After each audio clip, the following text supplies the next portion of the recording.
é eleito Dutra e desconsidera, faz uma lei, até mesmo com essa expressão, tornando sem efeito aquela lei anterior. Até a primeira vez na vida que eu vi uma lei dessa forma, né? Tornando sem efeito, quer dizer, não é revogando, porque revogar, você mantém os efeitos jurídicos anteriores, é tornando sem efeito, né? Então, um decreto tornou sem efeito. E aí, houve uma mudança, mas uma mudança que não se esperava, né? Daí até que eu acho que surge esse discurso de que não mudou nada, continua, o modelo continuou.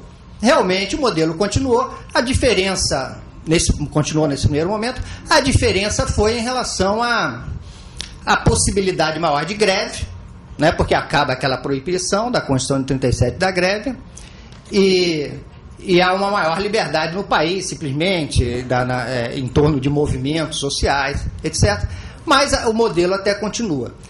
Em 64 a coisa muda completamente.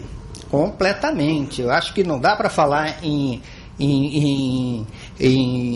era Vargas ainda a partir de 64. E depois muito mais por 88. Eu pretendo chegar até lá. 64, o que vai acontecer? Aquelas aplicações que estavam sendo feitas em habitação pelos institutos de aposentadoria e pensão, o governo vai criar o BNH, né? Unifica a Previdência, cria o INPS, cria o RTN para investimento a longo prazo, cria a caderneta forçada, que é o Fundo de Garantia compulsória, tanto para os optantes como para os não optantes, a obrigatoriedade de depósito, e vai incrementar a construção civil, vai incrementar os financiamentos a longo prazo, né? Com isso vai agradar e vai dar a casa própria para a classe média, e a força de trabalho vai ser incrementada, mas de uma forma rotativa. Então, pequenos contratos começam a surgir aí,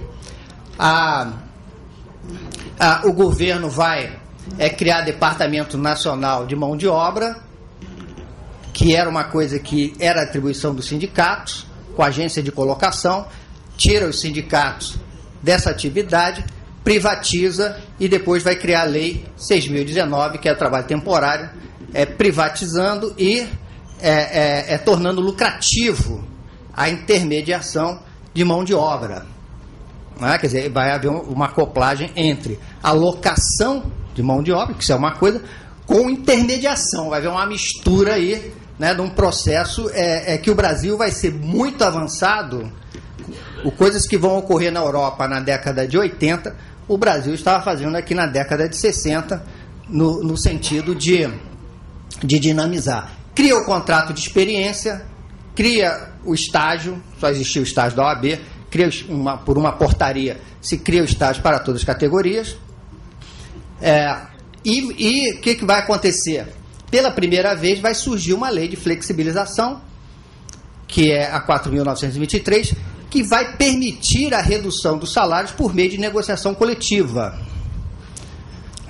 É uma lei até que eu entendo ainda que ainda está em vigor, porque ela não foi revogada, e é até interessante, porque ela cria alguns limites, ela tenta regularizar isso, no sentido de limitar o salário a 25%, não ser pago menos que o salário mínimo, depois que a empresa só pode fazer isso por uma situação financeira que demonstre financeiramente ruim, depois quando ela melhora tem que recontratar aqueles que saíram, e faz uma regulamentação que ainda está em vigor, algumas coisas ali superadas, como por exemplo, se não chegar a acordo coletivo, a Justiça do Trabalho iria então criar essa regulamentação.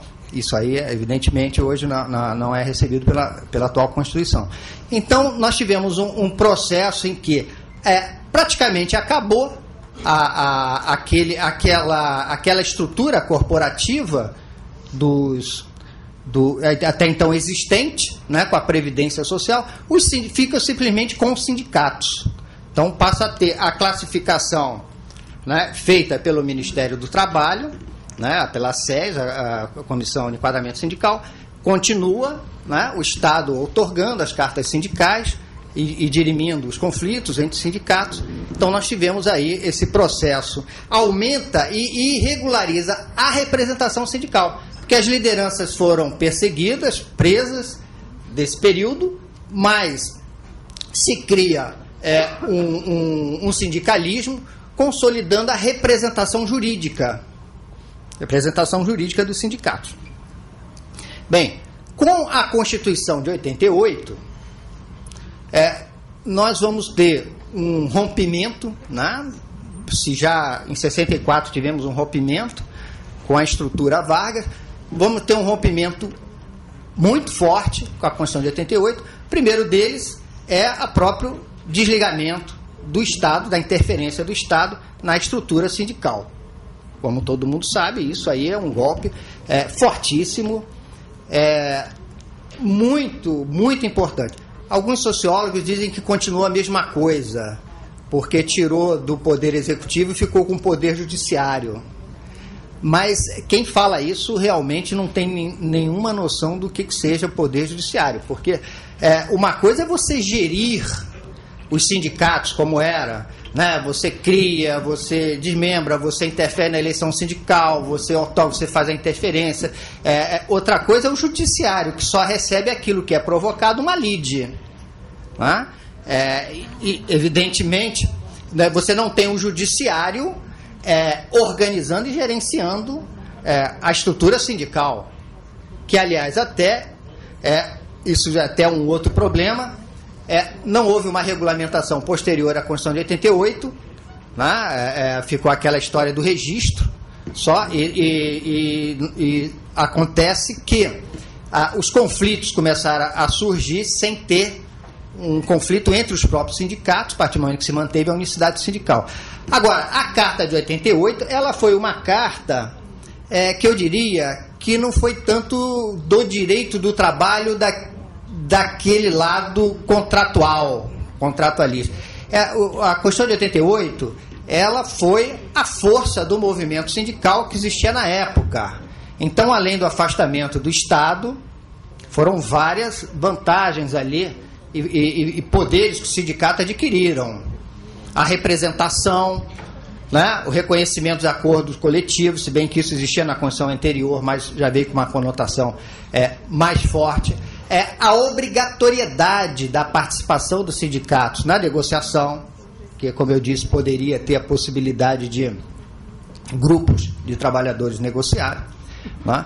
A contribuição confederativa, né? A indicação de representantes para órgãos importantíssimos como o CODEFAT, para gerir FAT, gerir Fundo de Garantia, que um representante desse tem, às vezes, ele libera verbas maiores que até um deputado, vereador, né? Fundamentais. E a Constituição ela foi muito fraquinha na parte democrática. Tanto é que, no momento algum ali, se fala na democracia sindical. E acho que isso é um problema hoje, porque nós não estamos vendo essas indicações de representantes, nem o cumprimento da Convenção da OIT 144, que o Brasil ratificou, que exige a democracia na indicação dos seus representantes. Então, eu nunca vi nenhuma eleição para indicar alguém para ir para o FAT, para o CODEFAT, né? Quer dizer, ficou esse vazio na Constituição, que até, como disse, nós temos algo regulando, como a Convenção 144, mas que não está sendo cumprida, ou se esqueceram da existência dessa convenção, que ela obriga essas indicações a serem feitas de forma democrática. E nós tivemos aí o chamado neocorporativismo, né? Justamente que é a atuação no Estado, quer dizer, não que ela faça parte da estrutura do Estado, como era o corporativismo anterior, mas que ela atua no Estado. Isso não estou falando de uma forma nem a favor nem contra. Tem muitos que concordam e outros não concordam. Aliás, até o que eu estou falando aqui, não estou nem preocupado em defender ou não, que é a realidade, né? Não estou fazendo nenhuma nenhuma crítica ou nenhum apoio. O neocorporativismo é bem visto por uns e mal visto por outros, assim como o corporativismo é bem visto por uns e é mal visto por outros, né? É um sistema, né? É um sistema que, até o meu modo de ver, eu acho que é importante. Eu acho que não tem sociedade que sobreviva sem corporações. Corporações são fundamentais em qualquer sociedade. Como que essas corporações se dão que é a grande questão. A Constituição de 88 manteve o imposto sindical, que é poder sindical.